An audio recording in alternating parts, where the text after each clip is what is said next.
സാമൂഹ്യ സുരക്ഷാ ക്ഷേമനിധി പെൻഷൻ ഗുണഭോക്താക്കൾക്ക് സർക്കാരിന്റെ ഓണ സമ്മാനമായി 2 ഗഡു ക്ഷേമ പെൻഷൻ വിതരണം ആരംഭിച്ചു.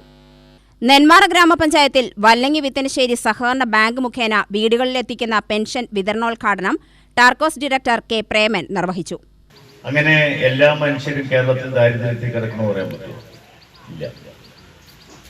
അതിപ്പോ ഏത് മാസമായാലും ദാരിദ്ര്യത്തിൽ കിടക്കാതെ മനുഷ്യന് ജീവിക്കാൻ ആവശ്യമായ സൗകര്യങ്ങൾ, സാഹചര്യങ്ങൾ നമ്മുടെ സർക്കാർ തലത്തിൽ തന്നെ നടത്തിക്കൊണ്ട്, പ്രത്യേകിച്ച് വരുന്ന ഓണത്തിന് വലിയ കരുതലാണ് കേരളത്തിലെ ഇടതുപക്ഷ ജനാധിപത്യ മുന്നണി ഗവൺമെന്റ് നടപ്പിലാക്കുക.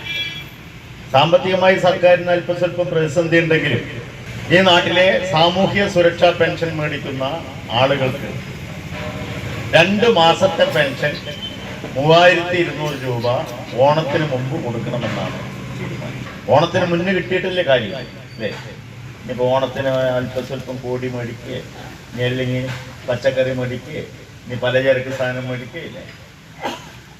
അപ്പോൾ സാമൂഹിക സുരക്ഷാ പെൻഷൻ എന്ന് പറയുന്നത് 65 ലക്ഷം പേർക്കാണ്. കണിമംഗലം ഏന്തൻപാതയിൽ നടന്ന ചടങ്ങിൽ bank president T K Padmanabhan അധ്യക്ഷനായി. Vice president C Prakashan, K Narayanan, T G Ajith Kumar, panchayat member Sreeja Muraleedharan എന്നിവർ പ്രസംഗിച്ചു. UTV news, Palakkad.